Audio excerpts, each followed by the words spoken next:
Imagine a monthly bill you've paid for decades suddenly multiplying by 10. You open your mail expecting coupons, ads, or maybe a birthday card, but instead, there it is. A letter from your condo association stamped in bold red ink. Inside, an $82,000 bill due in 6 months. That's not an exaggeration. That's the new reality for thousands of Florida condo owners right now. Across the state, retirees who once paid $300 a month are now facing payments that rival full mortgages, $3,000, $4,000, even more. And if you ask their condo boards why, they'll point to a law passed after one of Florida's darkest tragedies. But when you dig deeper, a pattern starts to appear. This isn't just about safety or new inspections. It's about decades of neglect, bad policy, and a system quietly collapsing under its own weight. Because what happens when a law meant to save lives ends up destroying them financially? That's the story Florida's living through right now. And what's unfolding might just reshape real estate across America. It started quietly, one letter at a time. In Clearwater, a retiree named Linda walked to her mailbox like she had every day for years. She wasn't expecting much, maybe a water bill, maybe a flyer. Instead, she found an envelope from her condo association. Inside was a notice demanding $82,000. Her heart dropped. Her entire retirement fund, just $60,000.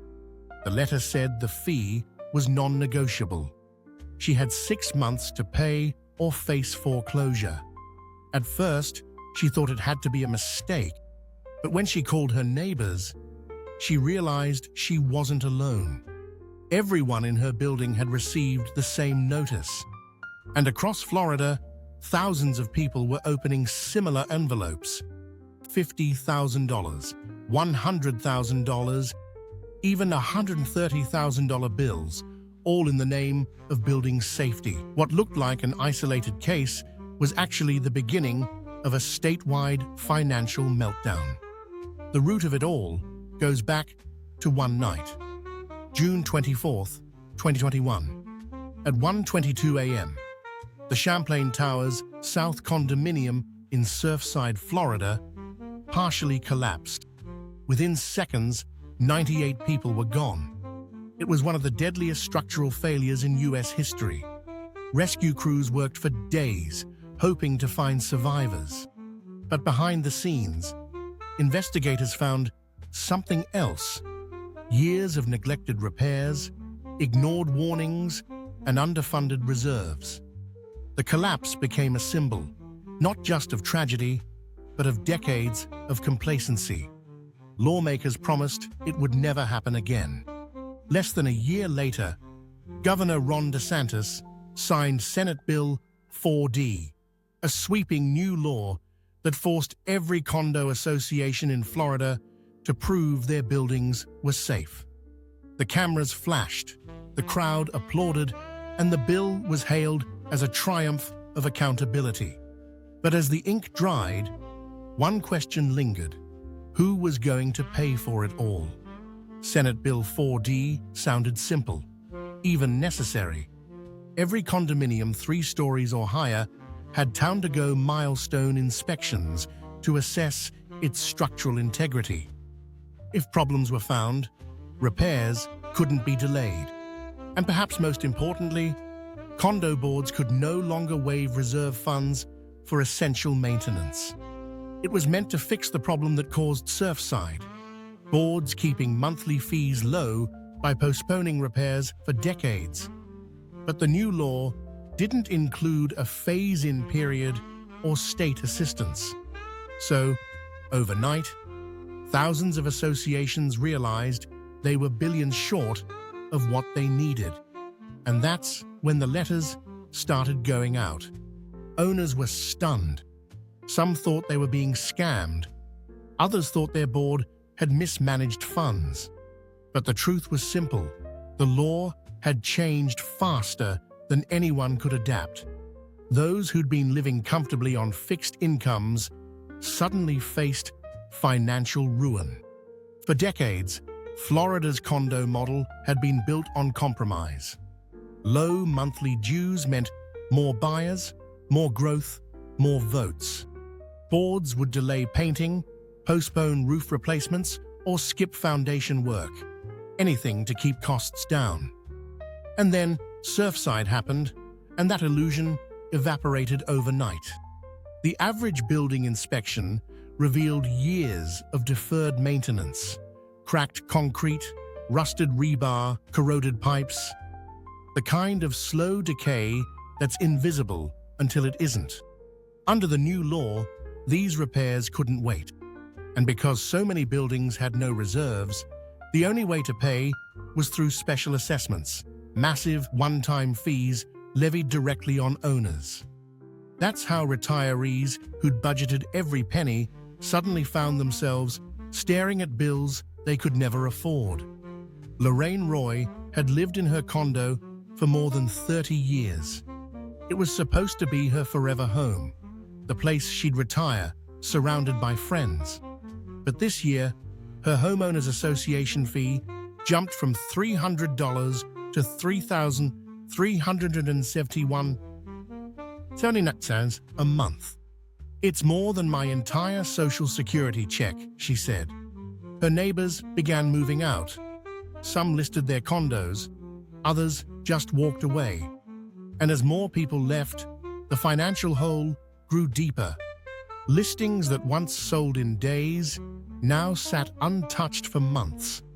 Buyers weren't just hesitant, they were terrified. Because who wants to buy into a building one letter away from collapse? In some coastal communities, property values plunged as much as 50%. For decades, Florida real estate had been called bulletproof. Now, it was bleeding value faster than anyone could patch it. By 2025, mortgage lenders had quietly redrawn the map of Florida real estate. Fannie Mae released a list of more than 1,000 condo developments now classified as high risk. That label was a financial death sentence. Banks refused to issue new loans. Refinancing was nearly impossible. Even cash buyers hesitated, worried that another law or inspection could trigger more costs down the road. Entire buildings effectively froze. No buyers, no loans, no liquidity. Communities became trapped in place, financially alive, but paralyzed. For the first time, people realized a strange truth. The buildings weren't crumbling, but the system around them was. While thousands of Floridians were draining their savings, another group was cashing in. Inspection companies suddenly found themselves booked for months, charging tens of thousands of dollars per building. Insurance brokers doubled their premiums.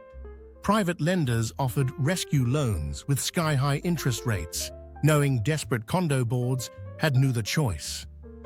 Behind the scenes, lobbyists in Tallahassee pushed for even stricter enforcement of the new rules. Publicly, they called it safety reform. Privately, records revealed that many had financial ties to the same firms performing the inspections. It was the perfect storm. Fear turned into funding. And those who profited most were the ones who created the panic in the first place. The law meant to protect people was now protecting profits.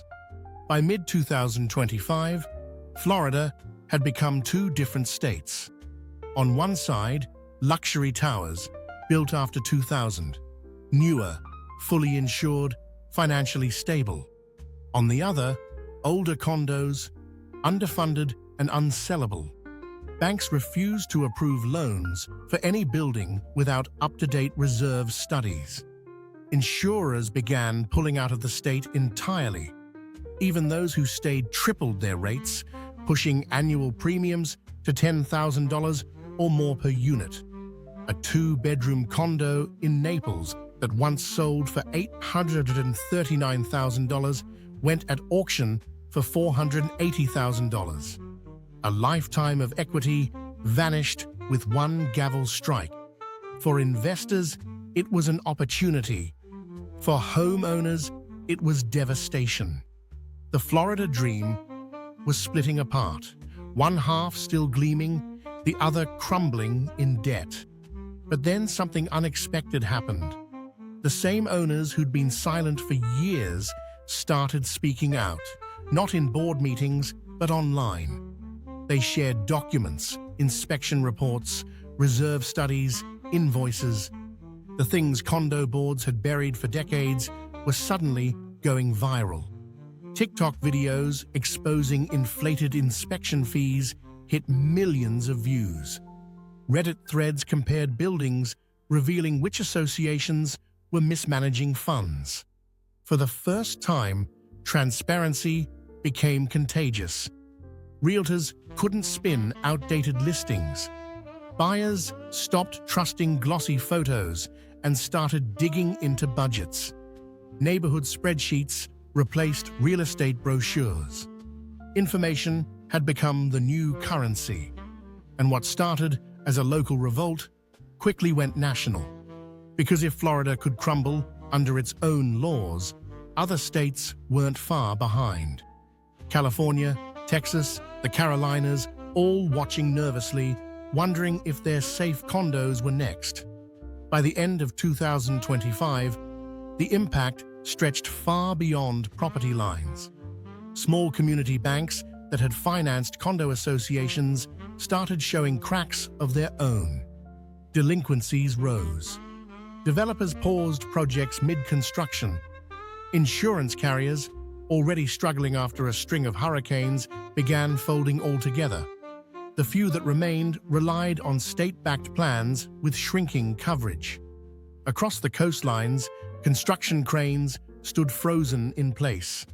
Half-finished towers casting long shadows over empty lots. Economists began whispering a phrase Florida hadn't heard in over a decade. It feels like 2007, but this time it wasn't bad loans. It was bad concrete. Not financial rot, structural rot. And the cracks weren't just in buildings. They were in trust. Out of desperation came creativity. Some associations voted to sell their entire buildings to developers, converting condos into apartments just to escape bankruptcy. Others banded together to sue their boards, insurance companies, or even the state. A few won temporary relief, like a 2-year pause on reserve contributions. But most were running out of time. One former state senator warned, "Developers are going to come in and redevelop these properties. Owners will lose everything." He was right. Throughout 2025, buyouts spread like wildfire. Retirees who once dreamed of beachfront living now watched bulldozers line up outside their windows. By December 2025, the state's skyline looked different, shinier, emptier, and quieter. Many of the old buildings were gone, replaced by new luxury developments few locals could afford. The people who built Florida's communities, teachers, veterans, retirees, were being priced out of their own homes. But in the ashes of the old system, something new was forming: awareness. Every time an owner shared an inspection report online, another potential buyer learned to ask questions. Every viral TikTok exposing HOA corruption became a warning for other states. For decades, the condo market relied on secrecy and trust. Now, it was being rewritten by transparency, one viral post at a time. This story began with a single letter, an envelope that changed everything. But what it revealed was far bigger: a system built to protect buildings, but not the people living inside them. Safety on paper means nothing if it bankrupts the very families it's meant to protect. And while the state debates fixes, thousands of Floridians are still getting letters demanding money they don't have. The question isn't who to blame anymore. It's what we'll learn before the next letter arrives. Because if a single envelope can spark a statewide crisis, maybe another one can spark reform. If transparency can rewrite how we buy cars, book hotels, or rate cities, maybe it can rewrite housing too. So tell me, what shocks you most about this story? Drop it in the comments. Because this isn't just Florida's problem anymore. It's everyone's warning.